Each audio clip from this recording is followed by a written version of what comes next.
fundo diversos tons de roxo e amarelo na forma de perfil de rosto feminino. Acima, logos TRE São Paulo, Fapcom, OAB São Paulo, ícones dos ODS 3, 4, 5, 10 e 16 da Agenda 2030. No centro, escrito Rodas de Conversa, Combate ao Assédio e à Discriminação. Evento com transmissão pelo canal do YouTube do TRE São Paulo, 3 a 5 de maio de 2023. Ao lado direito, QR Code. No centro, escrito Mediador Assédio Moral. À esquerda, foto de Ana Paula Espósito. À direita, escrito psicóloga clínica da TRE São Paulo, doutoranda em Psicologia Social e do Trabalho, especialista em psicoterapia psicoanalítica, orientadora profissional e de carreira. No centro, escrito palestrante, assédio moral. À esquerda, foto de Luciana Baruch. À direita, mãe, auditora fiscal do trabalho desde 2007. Entre 2010 e 2015, realizou na Superintendência Regional do Trabalho em São Paulo fiscalizações pioneiras sobre riscos psicossociais no trabalho, em especial assédio em suas diversas formas.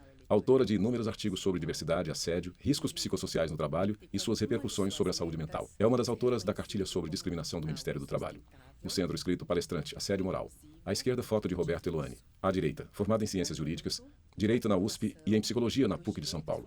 Mestre em Administração pela Faculdade Getúlio Vargas de São Paulo. Doutor em Psicologia Social pela PUC e pós-doutor em Comunicação pela USP. Pesquisador docente conveniado junto à Université Paris. Laboratório Gênero, Trabalho e Mobilidade. Com Margarita Barreto, fundou o primeiro site sobre assédio no Brasil e Rede Latino-Americana de Combate ao Assédio Laboral e outras manifestações de violência no trabalho. Também escreveram juntos vários artigos e livros sobre assédio moral, sexual e discriminação no mundo do trabalho. Desenvolvimento Sustentável da Agenda 2030 da Organização das Nações Unidas. Nesse sentido, o enfrentamento do assédio e de todas as Ana Paula Espósito. discriminação precisam ser compromisso institucional. E na tarde de hoje a gente vai falar sobre o assédio moral. Meu nome é Ana Paula Gomes Espósito, sou psicóloga clínica do Tribunal Regional Eleitoral do Estado de São Paulo, trabalho na Coordenadoria de Atenção à Saúde e, primeiramente, gostaria de agradecer o convite de participar como mediadora desse evento. Estou muito contente de estar participando, especialmente dessa mesa, que vamos falar sobre o assédio moral, que é tão devastador, e traz tantos danos para a saúde mental dos servidores, na verdade, dos trabalhadores de modo geral. Eu me autodescrevo como uma mulher morena, cabelos pretos, lisos, na altura do ombro, rosto redondo, cabelos castanhos. Estou usando uma blusa preta, acinzentada. E agora vamos dar início ao nosso ciclo de debates. A nossa primeira participante é a doutora Luciana Baruch. Ela é mãe, auditora fiscal do trabalho desde 2007. Entre 2010 e 2015, realizou na Superintendência Regional do Trabalho em São Paulo fiscalizações pioneiras sobre riscos psicossociais no trabalho, em especial o assédio em suas diversas formas. É autora de inúmeros artigos sobre diversidade, assédio, riscos psicossociais no trabalho e suas repercussões sobre a saúde mental. É uma das autoras da Cartilha sobre Discriminação do Ministério do Trabalho. É autora de um livro que se tornou uma referência com mais de 300 citações no Brasil e no exterior, intitulado Riscos Psicossociais e Saúde Mental do Trabalhador, editora LTR.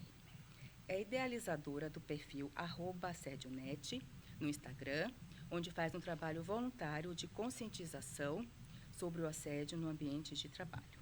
Doutora Luciana, boa tarde, seja muito bem-vinda. Luciana Baruch. Paula, muito obrigada pela apresentação, introdução tão gentil. É um grande prazer estar aqui hoje com meu amigo, colega, ex-professor, Dr. Roberto Eluane, com você também. Estou muito feliz com esse convite.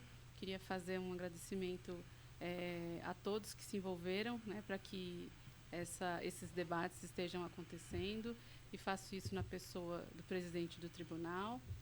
E acho que vamos ter uma hora de debate aí muito, muito profícua, porque o tema é muito relevante, precisa ser urgentemente abordado da forma correta, e espero contribuir com o que eu puder hoje. Muito obrigada, Luciana. Agora, Ana Paula Espósito. O professor Roberto Eluane. Ele é formado em Ciências Jurídicas, Direito na USP e em Psicologia na PUC de São Paulo. É mestre em Administração pela Faculdade Getúlio Vargas de São Paulo, doutor em Psicologia Social pela PUC e pós-doutor em Comunicação pela USP. Em 2002, obteve o título de livre docente em Teoria das Organizações pela Unicamp e, em 2007, concorreu ao cargo de professor titular no Instituto de Filosofia e Ciências Humanas e na Faculdade de Educação da Universidade Estadual de Campinas, Unicamp. É pesquisador docente conveniado junto à Université Paris, Campus Nanterre, Laboratoire Genre, Trabalho e Mobilité, né? Laboratório de Gênero, Trabalho e Mobilidade. Com Margarida Barreto, fundou o primeiro site sobre assédio no Brasil e a rede latino-americana de combate ao assédio laboral e outras manifestações de violência no trabalho. Também escreveram juntos vários artigos e livros sobre assédio moral, sexual e discriminação no mundo do trabalho. Professor Elane, boa tarde, seja muito bem-vindo. Boa tarde, Ana Paula. Bem, Roberto Eluane. De maneira, vou me descrever, né? Eu sou branco, estou com um blazer azul marinho e uma camisa azul clara. Né? Quero começar agradecendo o convite do Tribunal Regional Eleitoral, né? E parabenizá-lo pela coragem de abordar um tema que sempre é um tema delicado, né? É a questão do assédio moral, a questão do assédio sexual. É um tema delicado, mas por ser delicado, é justamente necessário que se tenha a consciência de abordá-lo com sinceridade. Então, eu parabenizo, agradeço muito ao presidente do tribunal por nos ter convidado. Fico feliz em estar ao lado de uma pessoa que eu tenho uma grande admiração como profissional e uma grande estima como pessoa, que é a doutora Luciana. E espero que a gente venha a colaborar para que o assédio moral não seja tão pungente, principalmente no nosso país, né? Que já é bastante sofrido em função da miséria e da fome que agracia, digamos assim, boa parte da população brasileira. Sem dúvida. Muito obrigada. Claro, obrigado. Ana Paula Espósito. Vamos iniciar nossa roda de conversa com uma pergunta até bem conceitual. Essa primeira pergunta vai para o professor Eluane. Professor, o que é assédio moral? Então, Ana Paula, Roberto Eluane. quando a gente fala em assédio moral, a gente não pode pensar que assédio moral é tudo, né? Porque o tema assédio moral, ele ganhou a mídia, a verdade é essa, né? Quando Margarida trouxe esse assunto para o Brasil, há cerca de 25 anos atrás, inclusive ela me convidou para trabalharmos juntos, fundarmos um site, e a gente notava que no Brasil ninguém falava sobre esse assunto. Quando ele ganhou a grande mídia, todo mundo começou a falar sobre a questão do assédio moral, né? Mas também notamos que poucas pessoas, de fato, sabiam do que estavam falando. Então, há uma grande confusão, né? Muitas vezes atribuem a esse construto assédio moral uma conduta que é um desentendimento, que é um problema de comunicação, que acontece no mundo do trabalho, até porque cada vez mais a gente trabalha mais, né? Com as mídias, essas mesmas mídias que facilitam nossas vidas, né? O computador, o celular, enfim, toda essa parafernália, né? A gente acaba tendo uma jornada estendida. Aliás, é uma das grandes causas do assédio, eu vou falar sobre isso, né? Quer dizer, você não trabalha mais 8 horas, né, como reza a CLT. A gente trabalha 9, 10, 11 horas, né, muito mais do que isso. Em consequência disso, é claro que as pessoas andam cada vez mais estressadas, têm dificuldade de saber onde é que começa a sua casa, onde que acaba o trabalho, né? E isso vai tornando o trabalho, muitas vezes, ao invés de ser uma fonte de prazer, em algo angustiante, né? Consequentemente, os ânimos ficam mais aflorados, as pessoas, muitas vezes, são cobradas, e aí está o grande problema. Nós adotamos, mesmo na área pública, nós adotamos uma lógica de cobrança de metas constante. Isso é no mundo todo, não é só um fenômeno brasileiro, né? E essas metas cobradas para quem diretamente cobra, sendo que esse que cobra também é cobrado, vai levando, como diria o Polanyi, a um moinho satânico, né? Qual seja, cada vez mais nós estamos mais rapidamente fazendo as coisas e pensando pouco. Então, o assédio moral não pode ser confundido com um simples desentendimento.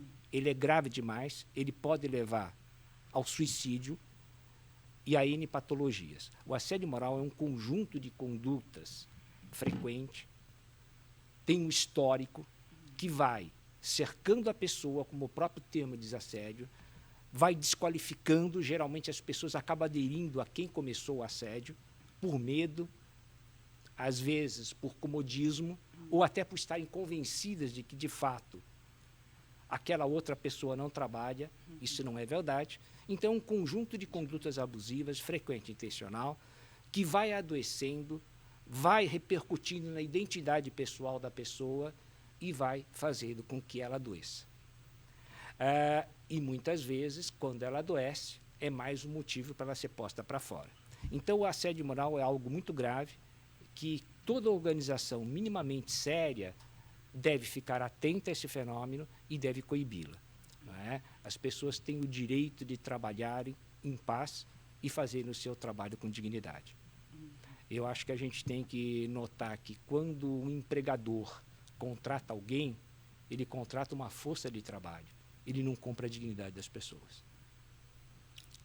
Nossa, sem dúvida. Muito obrigada, senhor. É muito importante aí, né, quer dizer, você está aí frisando, né, para não se banalizar o assédio moral, né? Ele é muito grave, né, para ser banalizado, e é muito importante essa contextualização, né, que você portanto, trouxe. também não pode ser colocado embaixo do tapete, né, que é o que muitas organizações fazem, né, colocam embaixo do tapete como se ele não existisse, né? Então, a gente também tem que ficar atento a isso. Com certeza. Muito obrigada. E agora, Ana Paula Espósito. uma pergunta para a doutora Luciana. Por que as instituições, tribunais e empresas, elas devem inserir na sua agenda a discussão sobre o assédio moral? Obrigada pela Luciana Baruch. pergunta, Ana Paula. Eu vou aproveitar para fazer agora a minha autodescrição, que eu ainda não tinha feito. Eu sou uma mulher branca, de 41 anos, cabelos na altura do ombro, estou com um blazer branco, maquiagem, brinco comprido, anel preto, esmalte, e hoje estou sem os meus óculos, que geralmente uso. Por que as instituições, empresas privadas, tribunais, órgãos governamentais, fundações, enfim, por que todas as organizações, de um modo geral, precisam se preocupar com a questão do assédio em suas diversas formas e nela compreendido o assédio moral? Porque o assédio moral, eu entendo como uma violação de direitos humanos. E nós evoluímos para um mundo pós-guerra a partir de uma Declaração Universal de Direitos Humanos. Então, eu acho que nós precisamos, enquanto organizações, repensar o rumo que a nossa sociedade está tomando quando a gente não consegue perceber que o assédio moral constitui uma violação de direitos humanos. Porque todas as pessoas precisam ter direito ao trabalho, a uma vida digna, a não ser perseguido, a não ser torturado, a uma vida livre de violência, à saúde, a ser processado com ampla defesa, contraditório. Eu estou falando do que é mais básico. E quando eu vejo os casos, as situações de assédio moral, e há um caso emblemático no serviço público, inclusive, de uma pessoa conhecida do Dr. Roberto Eluane, que cometeu suicídio, que sofreu assédio moral por muitos anos. Foi o primeiro caso que a Justiça reconheceu o assédio moral no serviço público. E se a gente analisa o caso dela, o que ela viveu, ela basicamente viveu uma violação de vários dos direitos humanos. Então, eu poderia dizer que é porque é ético, que é porque a Constituição traz alguns princípios, poderia ser, né, preciosista e falar da NR17, do Ministério do Trabalho e Emprego, mas eu acho que a gente precisa lembrar que o assédio moral ele é praticado nas organizações através da violação de diversos direitos humanos. Muito obrigada. Ana Paula Espósito. Isso quer dizer que a assédio moral vem junto à violação de uma série, né, de direitos aí, né, que é bem pertinente, né, que você colocou. Agora, antes de continuarmos, gente, só quero frisar para todos os participantes que é necessário estar confirmando a lista de presença, viu? Tem 2 jeitos de estar confirmando. A primeira é pelo link que está disponível na descrição do vídeo, e o outro jeito é pelo QR Code, que está no canto da janela, viu? A confirmação é importante para estar podendo receber o adicional de qualificação, viu? Mas vamos voltar agora, né, e feitas as perguntas iniciais, né, para contextualizar do que estamos falando, agora vamos ouvir uma breve introdução sobre o tema assédio moral com o palestrante professor Eloé. Bom, Roberto Eluane. disse já a questão, quando nós falamos em assédio moral, né, nós estamos falando de uma questão atual, né, embora historicamente ela seja antiga, isso é interessante, né, quer dizer, a questão da humilhação, né, no ambiente laboral existe quase a época da Revolução Industrial, né? Sim. Se a gente for analisar alguns textos históricos, né, que tratam da primeira Revolução Industrial, da segunda Revolução Industrial, nós já veríamos descrições, né, nestes textos que conotam, francamente, um processo de humilhação no cotidiano, né, principalmente daqueles que não correspondiam ao que era exigido. Mais do que isso, neste livro, inclusive, a gente, no primeiro capítulo, né, que foi um livro que eu escrevi com Margarida Barreto, né, no primeiro capítulo nós descrevemos a questão do assédio, tanto moral como sexual, sendo uma temática preferida, digamos assim, né, no Brasil colônia, né. Se nós formos ver o que os senhores de engenho faziam com os escravos e escravas, nada mais era do que tomar conta da alma e do corpo daquelas pessoas, não é? Desde que eles chegavam até antes, né? Até antes, quando vinham, os escravos morriam de banzo. O que é o banzo? Era uma depressão severa, porque eram tratados como animais. Então, nós temos no Brasil, isso a gente tem que tomar muito cuidado e ter coragem para abordar esse assunto. No Brasil, nós temos uma longa tradição de exploração, de vilipêndio, no que concerne à dignidade humana, de uma grande massa de população. Isso não finda com decreto. Isso não acaba com um simples discurso. É um longo processo. O que nós estamos fazendo aqui é uma pequeníssima colaboração para que isso não ocorra, para que dê consciência para as pessoas. Mas a gente tem uma série de construtos mentais, né? Eu diria, até usando um termo que o Jung, eu não sou junguiano, mas o Jung gostava de utilizar, e tem uma longa obra a respeito disso, o grande psicólogo Jung, Carl Gustav Jung, né? Nós temos uma série de arquétipos que são muito comprometedores.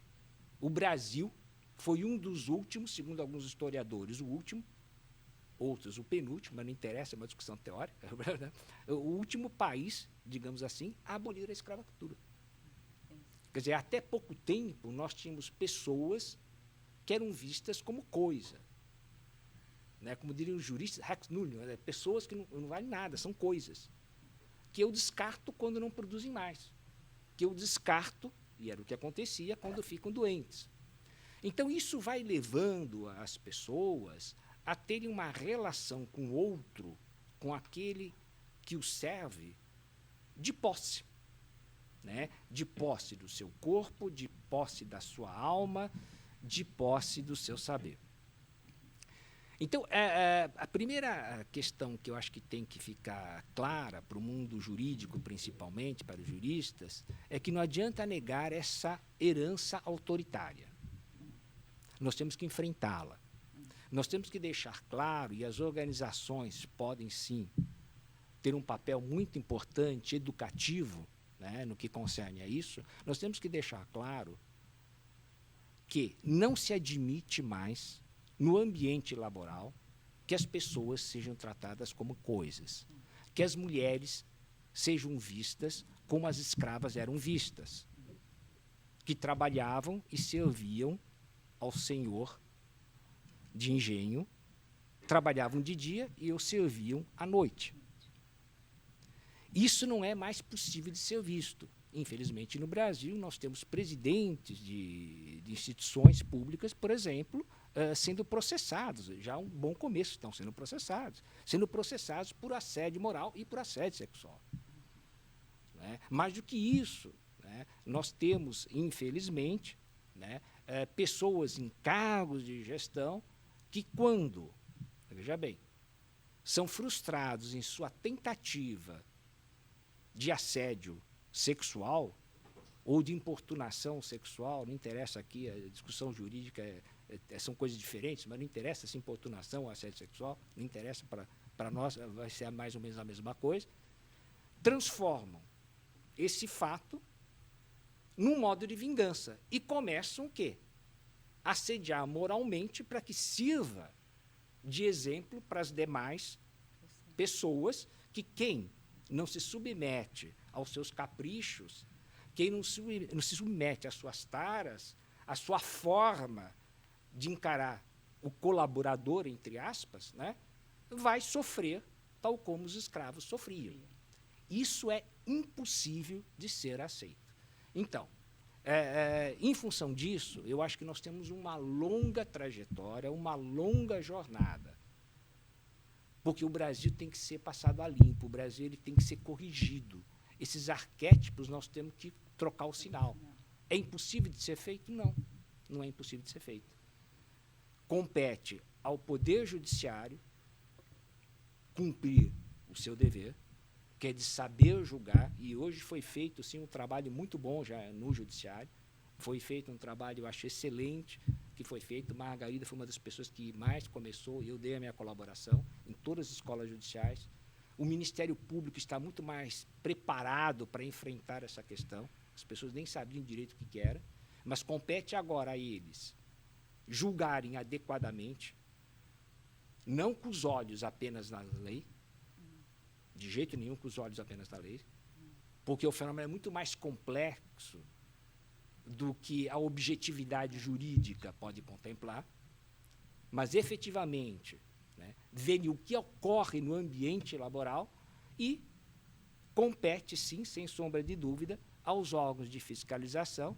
Temos a Luciana Baruch aqui, que não é porque é minha amiga, mas tem feito um trabalho excelente, fez um trabalho excelente no que concerne a isso, fiscalizarem, de fato, o que ocorre nesse ambiente laboral. Não é? Porque se nós formos, obviamente, simplesmente julgar uma organização, seja ela pública ou privada, através de seus dizeres, da sua narrativa institucional, dizendo que ela é isso, que ela é aquilo, que ela a missão, a visão, a sustentabilidade, seja lá o que for, você não vai estar julgando a organização. Você não vai estar conhecendo a organização. Você vai estar conhecendo, de fato, a narrativa oficial, que pode ou não coincidir com o mundo concreto. Então, compete, sem sombra de dúvida, ao Poder Judiciário e ao Ministério Público continuar fazendo o seu papel, e tem feito bem, de passagem, e compete aos órgãos de fiscalização continuar fazendo o que tem feito. Poderiam dizer, nossa, mas o Eloane está sendo muito pessimista. Não. Pelo contrário, eu estou sendo muito realista. Porque, veja bem, Ana Paula, se nós admitirmos que, até pouco tempo, a nossa forma de controlar o trabalho era o chicote, isso há pouco tempo, historicamente é nada, nós éramos isso e nós já conseguimos admitir oficialmente que esse tipo de comportamento não é, de fato, admissível, nem do ponto de vista ético, nem do ponto de vista moral, e muito menos do ponto de vista jurídico, e já é um grande avanço. Se nós já temos pessoas abnegadas que se dedicam e se dedicaram também as vidas todas a fazerem isso, como Margarida Barreto, né, como pessoas hoje em dia fazem, na atualidade, é um excelente avanço. Para quem há pouco tempo usava o chicote, agora usa a palavra e agora usa o convencimento. Então, nós crescemos. Eu não estou sendo pessimista. Eu estou dizendo o contrário. Eu estou dizendo que, no Brasil, nós temos uma tradição que naturaliza o excesso. Naturaliza o excesso no que concerne às metas, naturaliza o vilipêndio e naturaliza, sem sombra de dúvida, a competição entre os pares. Então, é através de princípios do exercício de princípios éticos dentro do trabalho, no ambiente laboral, no seu cotidiano, que nós vamos mudar. Sendo que o Brasil ainda não assinou a resolução, a Convenção 190 e a Resolução 206 da OIT, esperamos que ele venha assinar, porque nesta convenção, na Convenção 190, inclusive os atores sociais se ampliaram. A OIT, que vinha discutindo essa questão desde 2015, né, e o resultado foi a Convenção 190 e a Resolução 206, que é um complemento da 190, nesta convenção fica claro que não só a relação do empregado com o empregador deve ser monitorada e é sujeita de direito, mas também os demais, usando um anglicismo, stakeholders, qual seja o estagiário, seja aquele que não trabalha diretamente, mas tem um vínculo com a organização, também deve ser protegido. Por que a OIT, a Organização Internacional do Trabalho, entre aspas, extrapolou? Porque, inclusive, ela diz que, em certos casos, até uma única agressão deve ser considerada. Por que isso? É um exagero? Não. É porque nós chegamos a um ponto que o próprio sistema produtivo ficaria comprometido, tamanha a força do assédio em tentar gerar produção e produtividade. Ou seja, um órgão internacional tem que convidar aos países ditos civilizados a pararem com essa lógica de produzir a toda hora, a todo momento, custe o que custar. Isso mesmo. Pois é, Sônia, é sempre muito bom, né, tá te ouvindo. Ana Paula Espósito. Excelentes, né, de estar aí contextualizando, né, a história, né, do quanto a longa tradição de exploração, a longa tradição de coisificação das relações, né, e muito importante também estar trazendo aí alguns casos, né, alguns exemplos, né, bem ilustradores, né, dessa temática. E, além de tudo, acho que um ponto aí que você levantou super importante, que a gente vê hoje, que é um discurso muito grande, né, de combate, né, mas que acaba, quer dizer, não vindo junto, em alguns casos, essa parte, né, quer dizer, a importância também do combate, né, da fiscalização, né. Então, assim, eu acho que excelente, viu? Muito obrigada, viu? E agora a gente vai passar para a doutora Luciana, que também vai estar falando ali algumas palavras para a gente. O Eloane Luciana Baruch fala muito bem sobre esse assunto, e eu gosto de ouvi-lo porque ele consegue ter um distanciamento que eu não consigo ter, até pela própria... Pela minha carreira, até pela minha própria função. É difícil não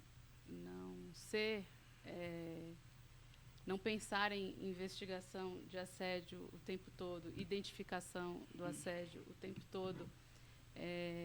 E falar, né, assim como ele fala. E enquanto ele falava, eu refleti aqui que, no fundo, ele estava falando sobre servidão. Né? Ele e Margarida estavam falando sobre servidão. E poucos minutos antes eu falei sobre direitos humanos. E isso reforça aquela minha colocação inicial de que a gente está ainda patinando em questões muito básicas no que diz respeito à convivência, no que diz respeito a uma vida digna para todos. Né? Então, eu só queria falar um pouquinho, só complementar rapidinho o que ele disse, que é algo da minha experiência mais recente, principalmente no serviço público, porque faço parte do serviço público e converso com muitas pessoas do serviço público, de outros órgãos também, não só da Justiça, mas Ministério Público, Defensoria, AGU, e me chama muito a atenção, hoje em dia, o quanto que as organizações aprenderam sobre o assédio moral tradicional, gritos, humilhações, xingamentos, e o quanto que isso está hoje sofisticado, o quanto que o assédio moral hoje ele é sofisticado, em muitos casos ele é sutil mesmo, em grandes corporações, às vezes, num determinado nível, ele é apenas e tão somente sutil, e é preciso estar atento para identificar. Então, alguns comportamentos assediadores que eu acho que são importantes de serem identificados, né, por quem às vezes fica em dúvida se está ou não sofrendo assédio. O assediador muitas vezes não sustenta no espaço público um discurso, um compromisso que às vezes ele tem numa conversa individual.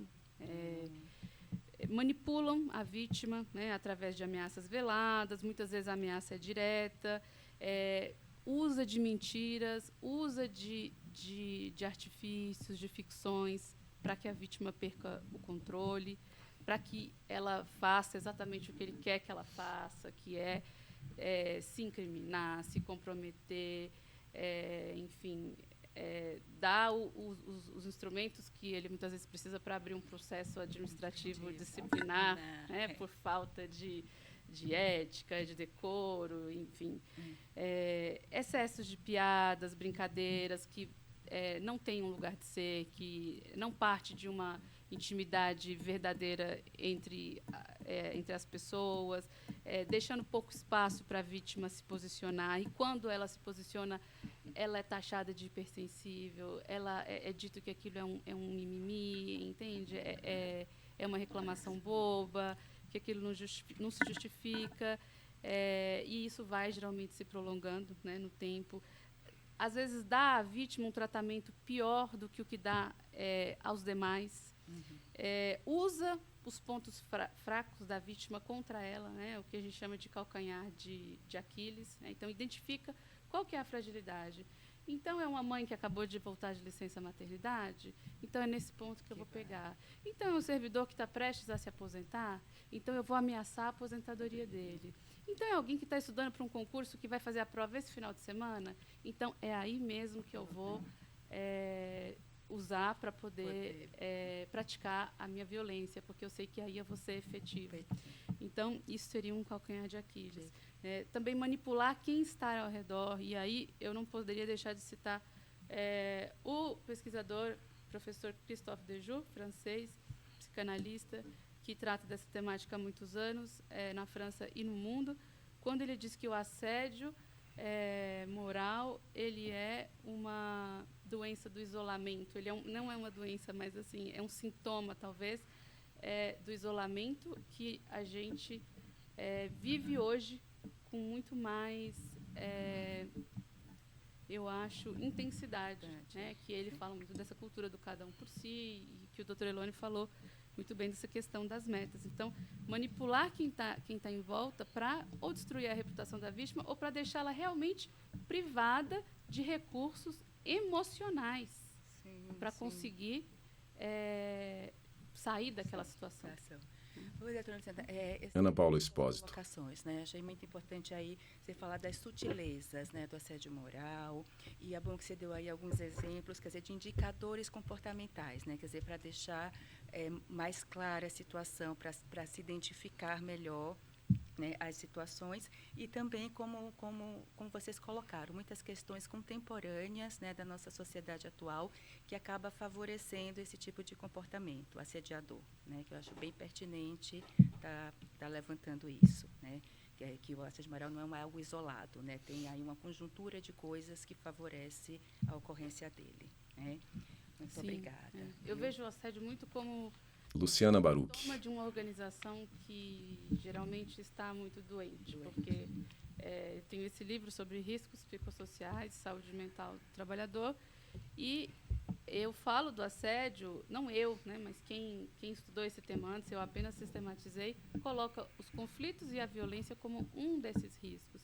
E depois de 15 anos no Ministério do Trabalho e fiscalizando esse tema, o que eu percebo? O que eu percebo é que as organizações que têm uma quantidade maior de riscos psicossociais são exatamente aquelas em que o assédio vai aparecer com mais frequência, com mais intensidade, com mais violência. E agora a gente tem 3 perguntas, né, que os servidores, né, que elaboraram, foi feito um quiz, e desse quiz, né, foram tiradas essas 3 perguntas, viu? Então, vamos lá. Ana Paula Espósito. A primeira pergunta vai para o professor Eluane. Professor, como se prevenir do assédio moral? Quais condutas podem configurar assédio moral? Como se prevenir, né? Então, a prevenção, primeiro tem que deixar... Roberto Eluane. Isso é uma questão que precisa ficar realmente clara.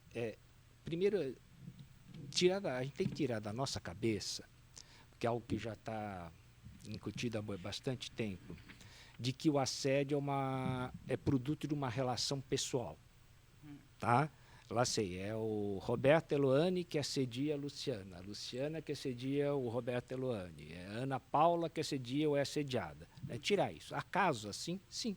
Acaso, está cheio de gente neurótica por aí, isso pode acontecer sim. Tem um assédio que é basicamente interpessoal, enfim, e que deve ser visto como algo quase patológico. E daí a função do gestor, ele tem que intervir, sim, sob pena de ser conivente, né, ou, na melhor das hipóteses, omisso. Né? É uma função deles, tem que ficar muito claro. Mas, na maior parte das vezes, nós temos como pano de fundo, e essa é uma luta que a Margarida começou há 25 anos atrás, não é? Que a gente tem batido nessa tecla, trabalhando 25 anos juntos, que o assédio tem uma relação muito próxima à forma como é organizado o trabalho. Qual seja, é o modo de trabalhar que gera o processo de assédio. Quer dizer, se você tem metas a serem cumpridas a toda hora, a todo momento, quem não as cumpre é feito de palhaço, literalmente. Ocorreram isso em várias organizações. Pessoas que literalmente tinham que usar o chapéu de palhaço. Pessoas que tinham que fazer flexão. Pessoas que tinham que fazer a dança da garrafa em pleno auditório. E daí para baixo, sim, se isso está acontecendo, não é? Se as pessoas têm medo de falar do assunto, já gera um certo incômodo, né? Obviamente, tem alguma coisa de errado na organização. Não é? E não é, portanto, um problema apenas interpessoal. Tem relação direta com a organização. Então, primeiro, nós temos que avaliar se as formas de avaliação, se a forma de se organizar o trabalho, ela está adequada. Não é? Caso contrário, as pessoas começam a dar o que elas têm de pior. Não é? E eu sei que a Luciana, posso falar, ela também pensa assim. A gente tem que, quando ela faz a fiscalização, não é verdade? Então, a primeira coisa é avaliar como o trabalho é organizado. Em segundo lugar, como é feita a avaliação. Em terceiro lugar, o que acontece para aquelas pessoas que não conseguem, por alguma razão, cumprir as metas. Como elas são tratadas. Em quarto lugar, o que é feito com as pessoas que adoecem ou estão prestes a adoecer. Se nós fizermos isso, começarmos a pensar dessa forma, a gente vai trazer à tona uma categoria chamada respeito. Não, sem dúvida, né? É muito importante isso. Ana Paula Espósito. Personalizar o fenômeno, né? Quer dizer, que é algo mais institucional, de organização do trabalho, né? Quer dizer, que acaba favorecendo, né, esse tipo então, de situação. só complementando. Roberto Eluane. Eu disse, a gente traria a questão do respeito Sim. como sendo o grande indicador do que está acontecendo de fato na organização. Numa organização na qual predomine relações respeitosas, de fato, a probabilidade de assédio é muito menor. E quando ela existe, quando ocorre o assédio, geralmente existe uma intervenção efetiva por parte da organização e esse assédio é abortado. Já é barrado, né? Exato. E aí, aproveitando a outra pergunta, né, quer dizer, que acaba, acho que, tendo a ver com o que você está falando também, quer dizer, que é como podemos identificar e prevenir efetivamente casos de assédio moral no ambiente de trabalho, considerando a complexidade e a subjetividade do tema. Então, como que eu vou prevenir? Eu vou fazer a prevenção em 3 etapas, basicamente. Primeiro, né, conscientizando as pessoas dos malefícios do assédio. Até certo ponto é o que nós estamos fazendo aqui. Seria o primeiro do primeiro ponto. Né? O que eu estou fazendo, eu, você, Ana Paula, eu, Roberto Eluane, Luciana, estamos fazendo isso aqui.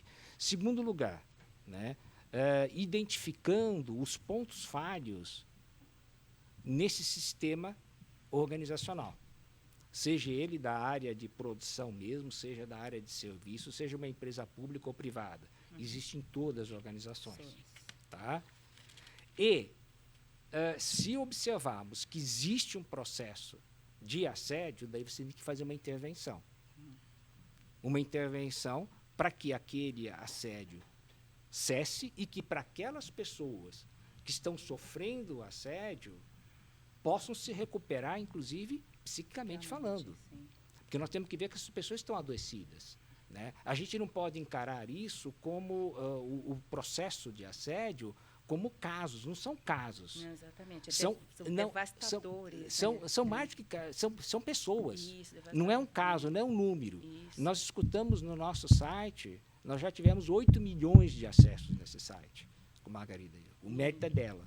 Tá? O mérito é da Margarida. Quer dizer, vocês contando, né, o quanto nós você chega a escutamos suicídio, casos, né? de pessoas que nos escreveram e disseram, provavelmente quando vocês estiverem acabado lendo esta carta, eu não estarei mais aqui. Quer dizer, para um ser humano chegar a esse ponto, é porque ele sofreu demais. É porque a sua dignidade foi absurdamente vilipendiada.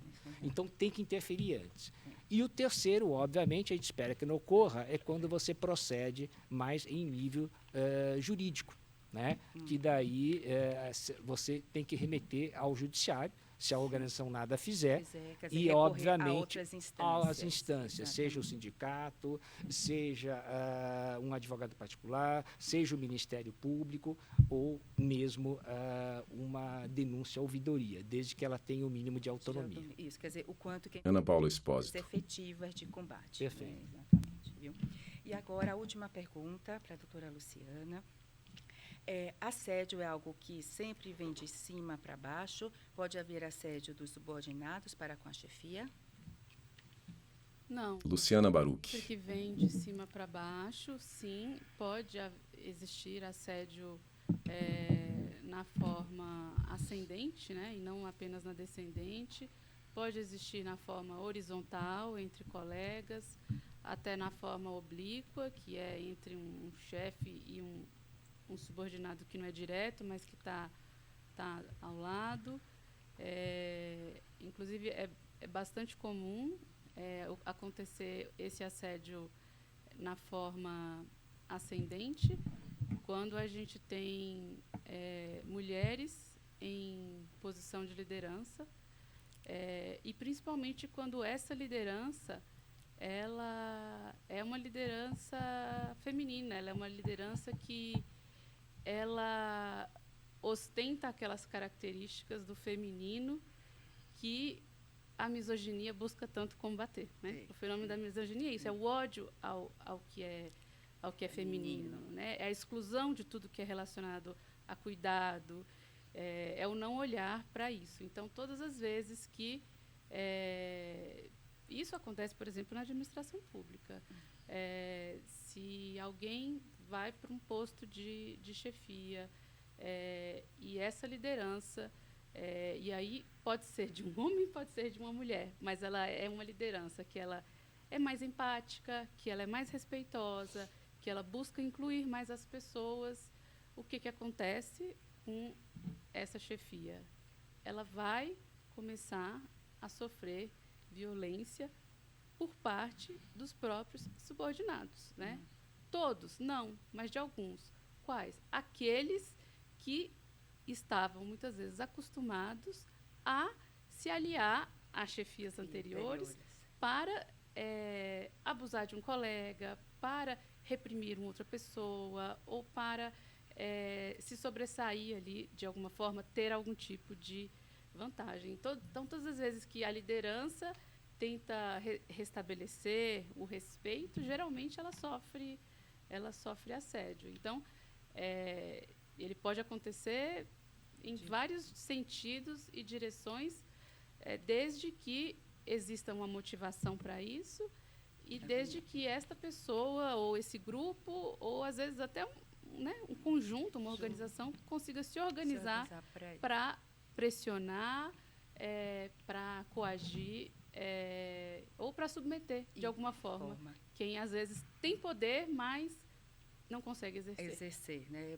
muito importante essas coisas. Ana Paula Espósito. Quer dizer, que o assédio, ele pode vir por diversos lados e do quanto que você contextualizou, né? Quer dizer, de quando é de baixo para cima, tem aí algumas configurações que se ressaltou com muita procedência, com muita pertinência, né? E agora vamos estar encerrando esse debate, né? Quero agradecer a vocês, né, pela riquíssima discussão que foi feita, pelos pontos levantados, as reflexões que foram feitas. Realmente, quer dizer, vai contribuir bastante, né, para essa conscientização, né, que é uma, né, das inúmeras outras coisas que vocês colocaram, né, para o combate, para o enfrentamento do assédio moral. Viu? E também queria agradecer a todos e todas os espectadores, espectadoras que nos assistiram hoje. Viu? Muitíssimo obrigado a todos. Né? Vocês querem colocar mais alguma coisa? Não, eu quero só agradecer a Roberto Eluane, a presidência do Tribunal Regional Eleitoral, poder estar aqui dando uma pequena colaboração, estar ao lado de uma amiga muito querida, que é a doutora Luciana, né?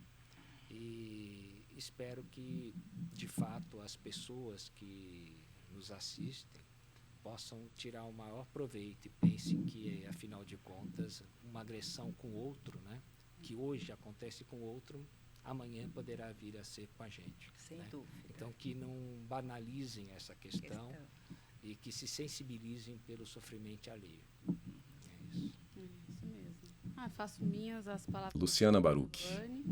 É muito gratificante me somar, né, a tantas iniciativas nessa semana de prevenção e combate ao assédio moral. Muito obrigada pelo convite e uma grande honra falar nesse debate aí para os servidores, para os magistrados, enfim, e para todo, né, o serviço público de um modo geral. Fundo, diversos tons de roxo e amarelo na forma de perfil de rosto feminino. Acima, logos TRE São Paulo, FAPCOM, OAB São Paulo, ícones dos ODS 3, 4, 5, 10 e 16 da Agenda 2030. No centro escrito, rodas de conversa combate ao assédio e à discriminação.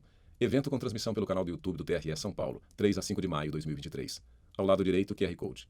No centro escrito mediador etarismo. À esquerda, foto de Juan Ocampo. À direita, escrito arquiteto urbanista e bacharel em direito. Analista judiciário do TRT São Paulo desde 1994. Coordenador de acessibilidade, inclusão, inovação e sustentabilidade. No centro escrito, palestrante etarismo. À esquerda, foto de Raquel da Silva Pavim. À direita, assistente social especialista em envelhecimento e qualidade de vida. Mestra em políticas sociais e serviço social. Doutoranda em memória social e bens culturais. Bolsista da CAPES, Prozuc. Graduada em gerontologia. Estudiosa das velhices e autora do livro Mulheres Idosas e o Apoio Social. Pesquisando atualmente sobre velhices femininas. Apoio social e avosidades. No centro escrito, palestrante etarismo.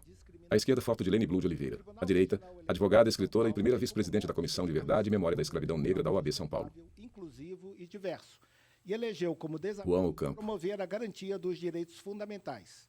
é, portanto, signatário do Pacto Nacional do Poder Judiciário pela Equidade Racial e acredita que é seu dever contribuir para o alcance dos Objetivos de Desenvolvimento Sustentável da Agenda 2030 da ONU, a Organização das Nações Unidas.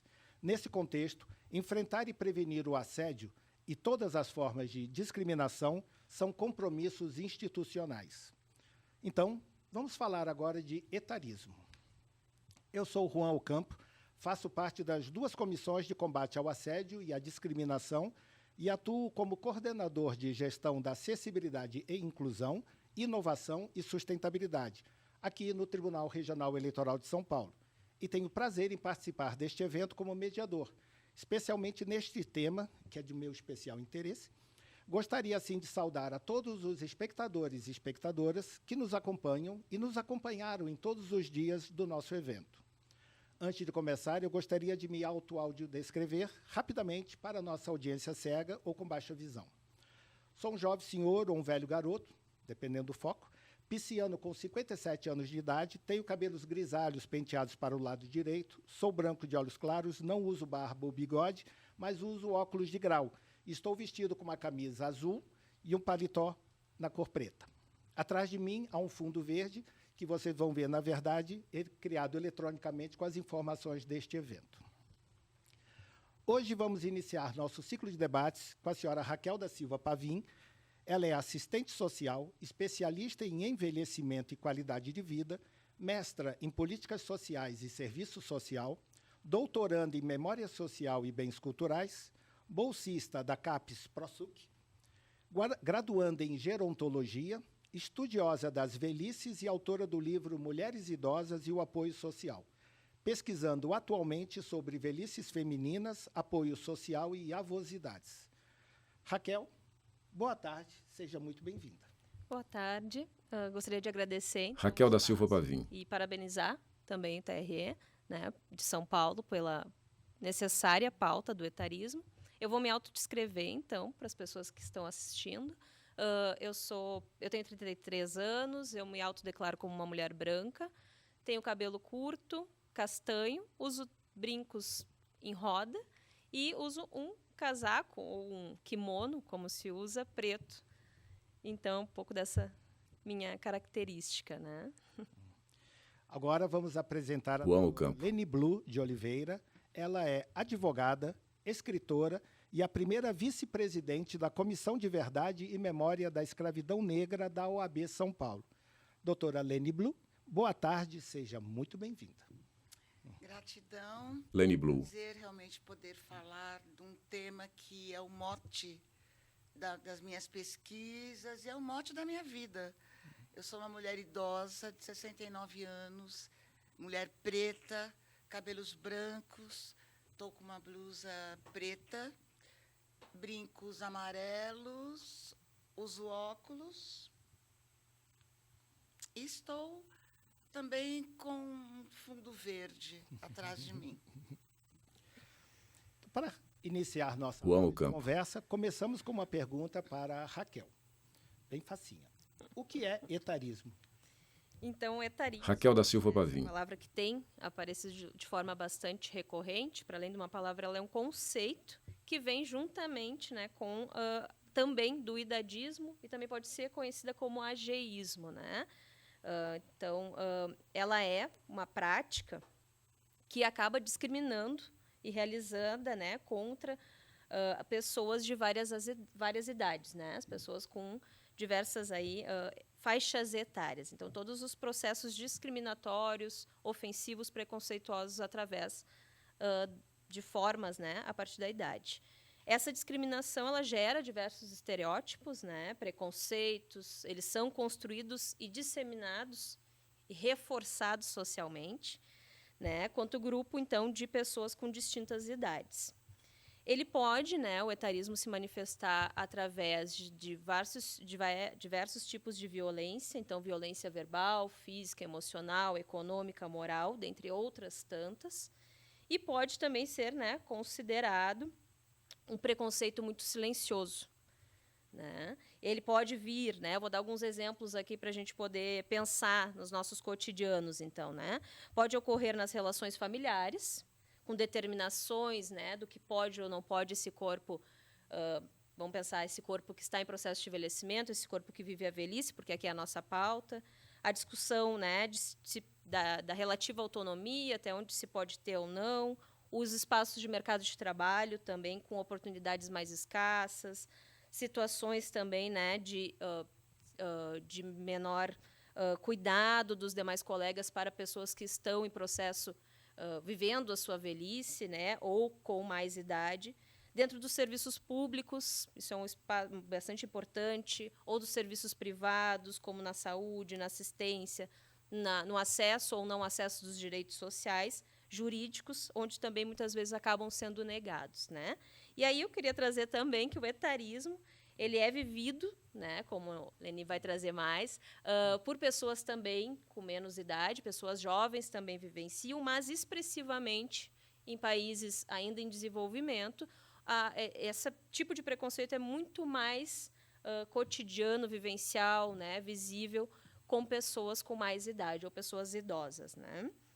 E também a gente vai trazer aí como importante termo, né, que a Lini vai trazer também, a velhofobia, que é essa fobia ao envelhecer, que a Miriam Goldberg traz, né, de forma muito intensa nos seus estudos. Então, um novo termo que eu acho que identifica muito mais esse etarismo contra as pessoas idosas, né? E aí a importância também da gente poder abrir a pauta para essa nova terminologia. Que é até mais clara para a pessoa leiga, talvez, né? Isso, né? A fobia ao envelhecer ou ao estar velho. Ela pode ser percebida socialmente, mas também a percepção de si sobre isso, né? Sobre essa vivência. Então, é importante a gente começar cada vez mais a disseminar essa informação. Muito legal. E Juan Ocampo. para a doutora Leni Blu. Por que as instituições, inclusive o tribunal, as empresas em geral, devem inserir nas suas agendas a discussão sobre o etarismo ou sobre a velhofobia? Eu gosto do Leni Blu. velhofobia, viu, Raquel? Porque velhofobia, fobia é medo, né? Então, aliado ao medo de envelhecer, também vem o preconceito contra ser idoso, né? Então, velhofobia é o medo, mas também não quero isso e eu não quero ficar perto, né? Não digiro bem. E eu gosto também do termo idosidade, que foi feito por um poeta, foi cunhado por esse poeta, chamado Romildo. Ele, ao invés de falar da velhice, ele fala idosidade. Fica mais bonitinho, né? Bom, por que as instituições têm que inserir esse debate? Porque quando a gente fala em diversidade, dificilmente a gente lembra que etarismo tem que estar no rol das diversidades. Então, as empresas têm um compliance a ser obedecido, e aí negros, negras, mulheres, indígenas, etc., idade nunca está. Então, passa desapercebido o etarismo, a velhofobia, nos quesitos para contratação, permanência dos funcionários até. Então, o que acontece? Ocorre a invisibilidade desse segmento, né? E o que é importante? A invisibilidade ela faz com que os idosos enfrentem maiores dificuldades para conseguir emprego. Então, aí ocorre a desigualdade. E é mentira que o idoso não trabalha. Ele trabalha e muito, porque a aposentadoria é insuficiente para a manutenção. E, face a esse preconceito, eles não trabalham, a maior parte, nos subempregos. E por quê? Porque os gastos aumentam, eles têm que pagar impostos, são arrimos de família, grande parte deles. Então, a desigualdade ela influi negativamente, e inclusive economicamente, para o sistema. Então, é importante que as instituições e empresas, além de inserir, discutam a idosidade, né? Por outro lado, tem um ganho excelente quando ocorre o relacionamento intergeracional. Por quê? Porque os idosos são profissionais mais velhos que agregam muita sabedoria. E os mais jovens vêm com a curiosidade, com a internet, com a tecnologia essa junção é benéfica para as empresas e benéfica para a sociedade, do modo geral. Então, é urgente que visibilize esse preconceito, visibilize esse desemprego que ocorre para as pessoas idosas, para a efetivação dos direitos, né? Juan Ocampo. Antes de continuarmos, quero relembrar a toda a audiência que, para aqueles que necessitarem, é necessária a confirmação da presença por meio do link disponível na descrição desse vídeo, ou então pelo QR Code, que aparece aqui em algum canto da tela. A confirmação de presença é necessária para aqueles e aquelas que desejarem o registro do adicional de qualificação.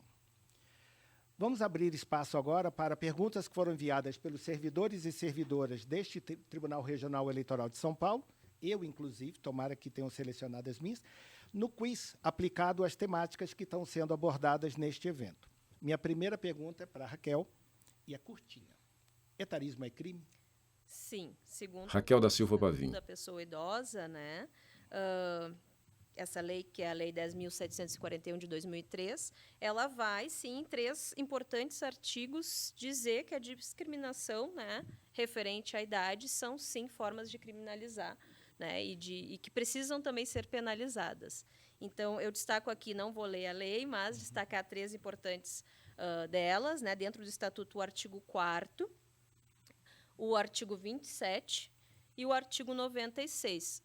Os 3 aqui destacados, né, vão também acarretar penas que podem ser de reclusão e de multa, e também ter o aumento dessa pena conforme o ato, né, feito. Então, é importante a gente salientar e dizer sim, né, etarismo é uma forma de crime há muito tempo já, né, vivenciada, muito é reproduzido, e aí a gente ainda precisa, né, de metodologias de que essa lei se faça, então, valer de forma mais efetiva nos espaços, na sociedade como um todo, né, nos serviços, na sociedade de modo geral. Obrigado. Tem uma pergunta, então, Juan Ocampo. menorzinha, porque é dupla pergunta, mas é simples. Para a doutora Aline Blum. Pode ser considerado etarismo quando a vítima é uma pessoa jovem e a idade do agressor importa para se caracterizar o etarismo? Lene Blum. Já falou um pouco sobre isso, né? Esse preconceito ele atinge jovens também.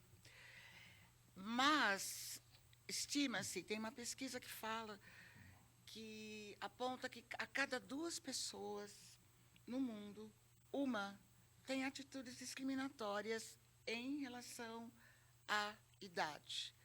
E são atitudes que pioram a saúde física e mental das pessoas idosas, porque é muito naturalizado esse preconceito. Às vezes, por uma brincadeira, né?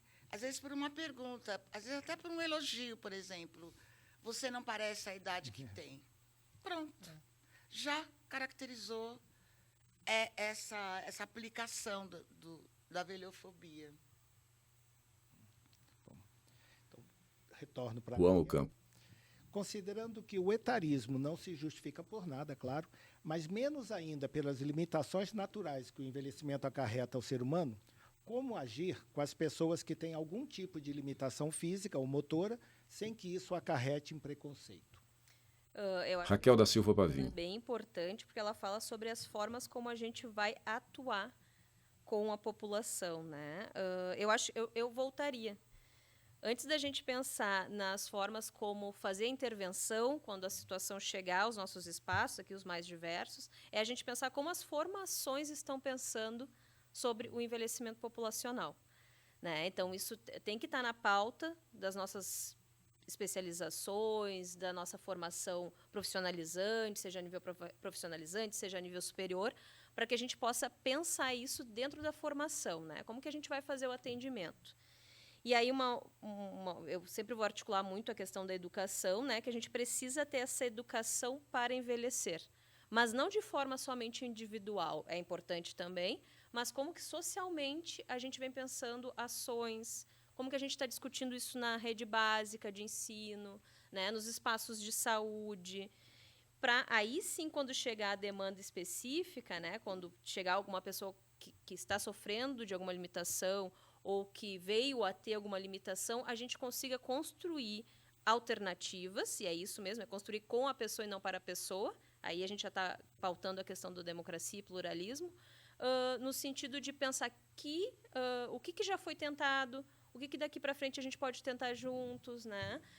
No sentido mais plural dessas ações. Eu penso e tenho certeza, né, que a gente só rompe com preconceitos quando a gente se permite adensar os assuntos, se debruçar sobre eles, romper mesmo com o que está pré-estabelecido. E aí, até pensando assim um pouquinho, né, eu queria trazer uma frase que é conhecer para poder auxiliar da melhor forma. Eu acho que essa é a forma da gente trabalhar com todas as formas como o preconceito se mostra para a nossa sociedade, né? E a base na educação ela também é muito importante, na formação na educação. E discutir nos lugares Juan que Ocampo. está fazendo aqui é importante, né? Uma pauta extremamente necessária, urgente. Porque dá a sensação de que as pessoas banalizam isso na rotina dela, não, normal. Aí no que você toca, não é crime, não é correto, aí a pessoa se penitencia ou se policia melhor, né? É uma construção, né? O que nós estamos fazendo hoje aqui, esse diálogo, é uma construção. Gostei de uma expressão que você usou ali quando a gente estava conversando, que você é uma mulher em construção. Não, foi contigo, eu acho que a gente está sempre em construção. Sim. Então, a gente, em tese, quando ficar idoso, a gente está bem construído, a gente está bem pronto, né? E eu ainda tenho um problema que, por ser homem branco, nascido na década de 60, eu tenho que também ser um homem em desconstrução. Tenho que ser desconstruído e reconstruído de um jeitinho melhor. E aí é chato você chegar velho e aí começa a sofrer isso, o etarismo, né? Eu falei, poxa vida, caramba, né? A gente tem que falar muito disso mesmo, não tenha dúvida. Mas eu tenho uma outra pergunta para a senhora.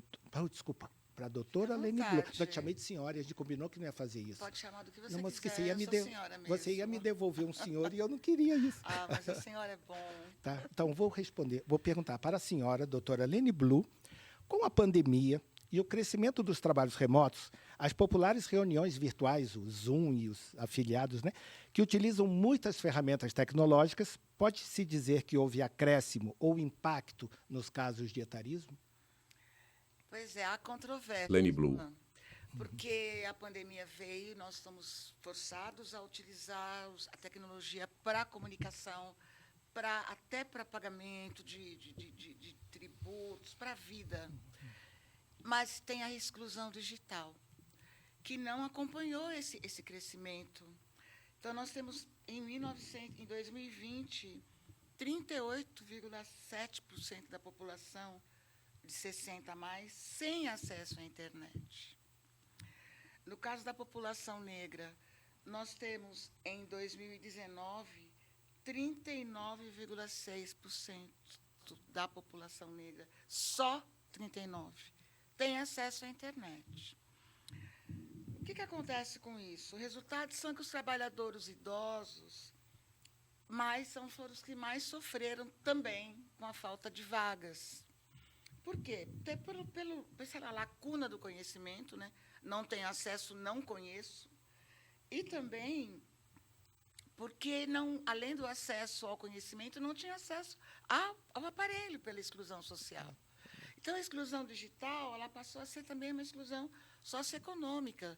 Nós temos um índice de 14,3 milhões de pessoas idosas que ficaram desempregadas nesse período. Então, não foi um ganho para a população idosa. Não teve que se adaptar, porque perdemos empregos. E o que é sério nisso? Que a exclusão digital ela já foi considerada, além da Constituição Federal, no artigo 5º, dá o direito à informação, direito à dignidade. Então, a exclusão digital cerceia esse direito fundamental, viola esse direito fundamental.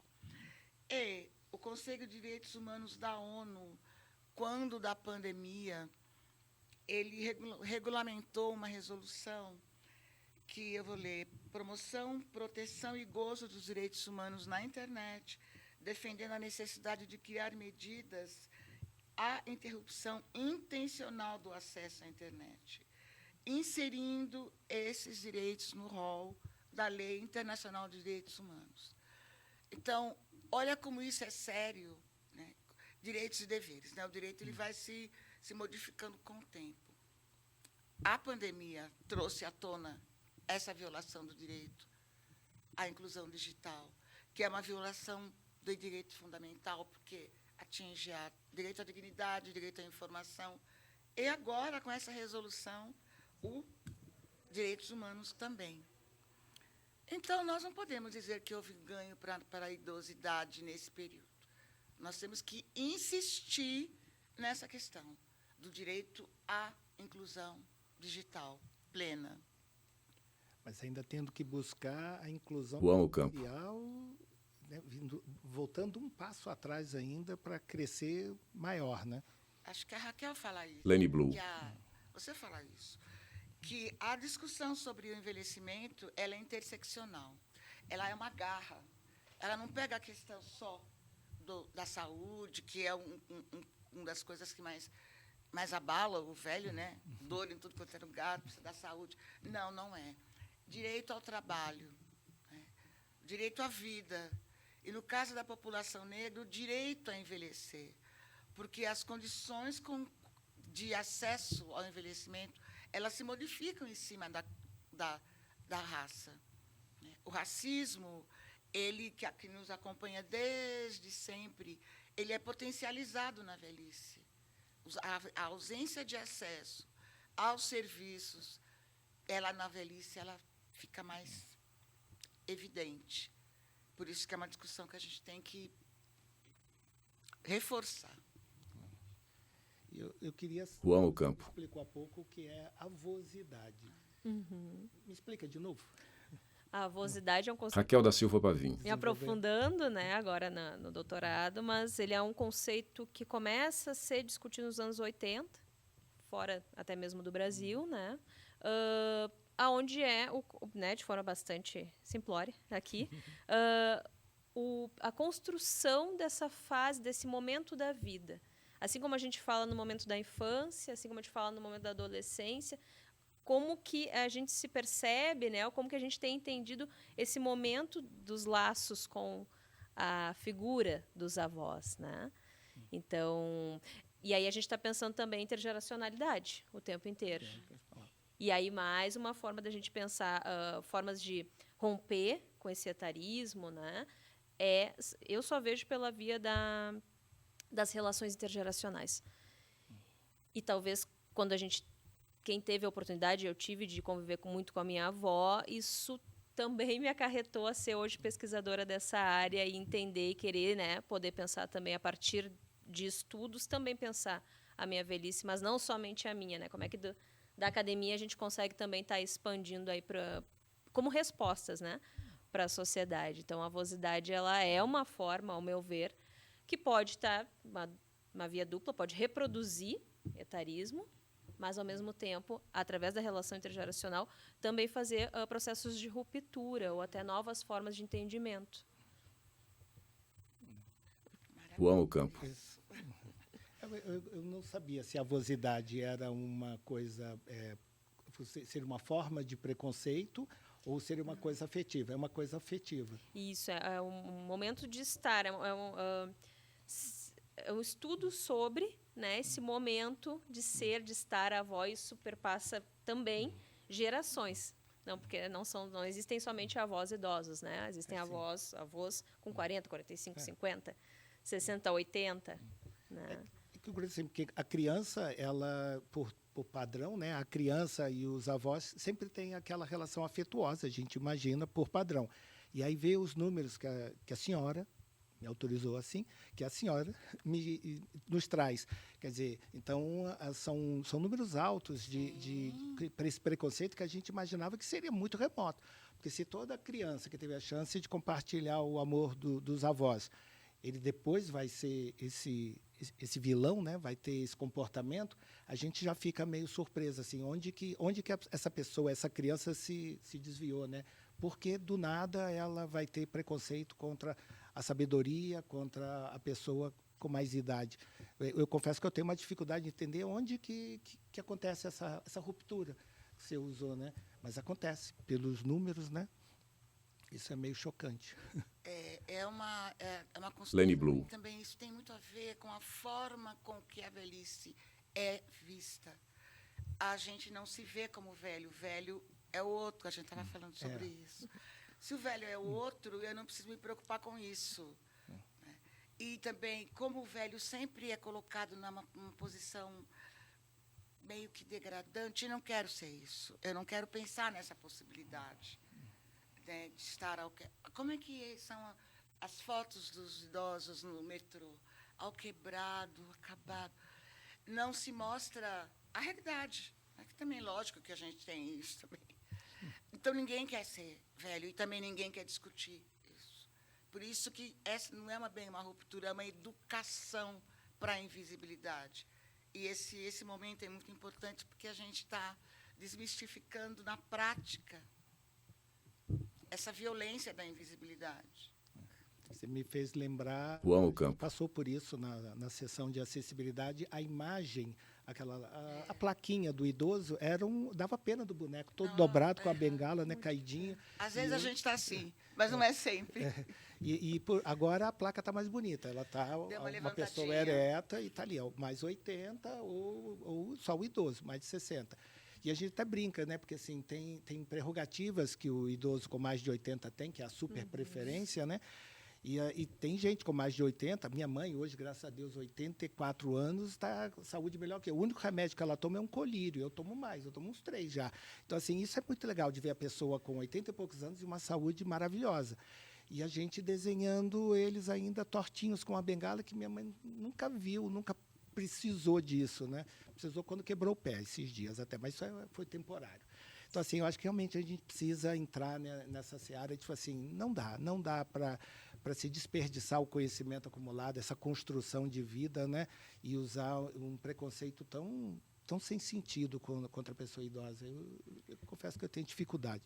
E também ver o idoso como Lenny Blue. participante em todos os setores da sociedade, porque ele trabalha, ele paga impostos, ele anda de ônibus, ele vai à feira, só que ele não é importante, ele é visto como um corpo descartável.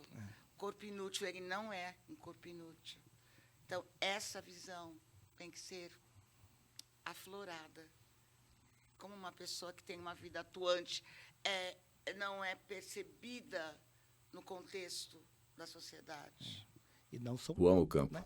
É a grande maioria, tem que trabalhar. Né? Lenny Blue. Ficar de aposentadoria não dá. E a gente fala que a outra opção a ficar Juan velho Ocampo. é pior, né? Que é não chegar a ficar velho. Então, eu acho que é uma consequência natural da vida de todo mundo e que todo mundo deveria observar isso. Se eu não morrer, eu vou ser velho. Então, se eu vou ser velho, eu não deveria ter, né, esse preconceito. Pelo contrário. Mas o ser humano ainda precisa evoluir muito, né? De fato. É isso. Vou precisar encerrar, mas você quer me corrigir em alguma coisa? Fique à vontade, Raquel. Não, acho que Raquel da Silva Pavim. essa discussão ela é aqui só um pedacinho de algo que é muito maior, né? E que é multifacetado, o etarismo é multifacetado. Mas dar os parabéns e dizer que essa temática ela precisa estar em todos os espaços, cada vez mais, e isso é urgente, né? E dizer assim que é um prazer poder estar dividindo a mesa com vocês, especialmente com essa mulher maravilhosa aqui. Eu é que digo. Eu quero ouvir suas palavras também.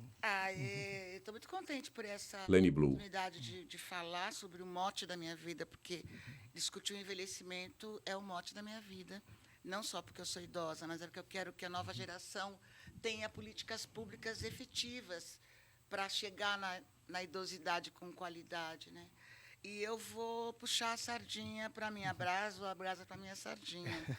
Eu sou uma mulher idosa negra e o que me preocupa é a necessidade da gente tirar o véu da invisibilidade e elucidar os tentáculos do racismo estrutural e as potencialidades do racismo estrutural na idosidade negra, né? Porque só com esse tipo de discussão nós vamos traçar estratégias, elaboração de políticas públicas efetivas para essa população idosa, que junto com a população dos não negros também. Mas eu quero realmente colocar essa brasa, né? Que combater o racismo estrutural é também garantir o direito ao envelhecimento da população negra. Cada vez mais necessário, né? Não Sim. tenha dúvida. Eu agradeço essa oportunidade. A gente é que agradece Juan muito Ocampo. a presença de vocês aqui. Eu é que não deveria estar aqui nessa mesa, porque vocês arrasam no tema. Eu sou só um velhinho em construção. Tá bom? Mas é isso. Muito bem. Encerramos aqui nosso bate-papo, sempre esclarecedor, como já sabíamos que seria. E quero agradecer novamente a presença das nossas palestrantes, a doutora Raquel e a senhora doutora Lene Blue, por esses ensinamentos e por esta conversa tão gostosa. Agradecemos, assim, a todos e todas que participaram e acompanharam o nosso evento, com especial agradecimento aos intérpretes de Libras, a Guel Mateus e o Ryan, da Secretaria Municipal da Pessoa com Deficiência de São Paulo, que sempre nos apoia e auxilia, tornando acessível este diálogo também para a nossa audiência que se comunica nesse idioma, em especial as pessoas surdas ou com deficiência auditiva. Muito obrigado aos dois. Relembro ainda que todos estes vídeos do nossa roda de conversa ficam disponíveis na página do YouTube do Tribunal Regional Eleitoral de São Paulo.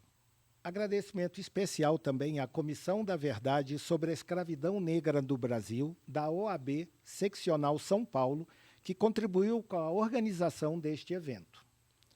Precisamos também agradecer à FAPCOM, Faculdade Paulus de Tecnologia e Comunicação, na Vila Mariana, aqui em São Paulo, que nos cedeu seu estúdio de gravação e equipamentos, sem os quais não teríamos conseguido produzir estes vídeos.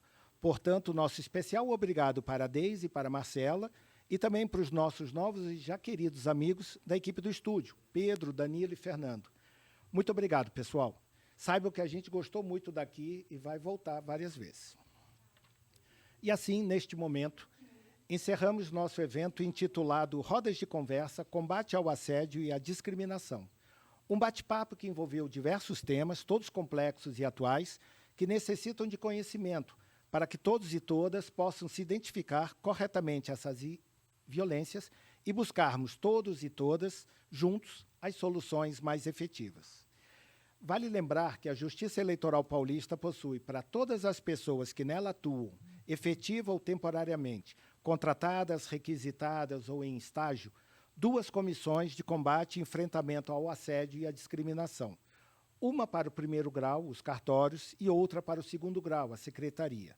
Além de uma equipe técnica na Coordenadoria de Atenção à Saúde, nosso departamento médico, na sede do tribunal, apta para auxiliar. Portanto, se você estiver vivenciando alguma dessas violências que abordamos aqui, ou qualquer outra dessa natureza, ainda que não esteja seguro ou segura de ser exatamente o caso abordado, entre em contato, busque auxílio da sua respectiva comissão pelo mesmo e-mail, combateaoassédio@tre-sp.jus.br, combateaoassédio@tre-sp.jus.br.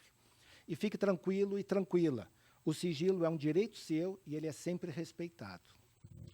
E se você, nosso espectador ou espectadora, não tem vínculos com a Justiça Eleitoral Paulista e estiver vivendo essa mesma situação, procure auxílio junto aos serviços médicos da sua região. Não tenha receio de procurar ajuda. Busque conversar com pessoas técnicas que seguramente vão te acolher e orientar. Jamais desista. Você é importante demais. E assim, agradecendo a sua audiência e torcendo para que tenha gostado deste evento, nos despedimos com o nosso muito obrigado e até breve.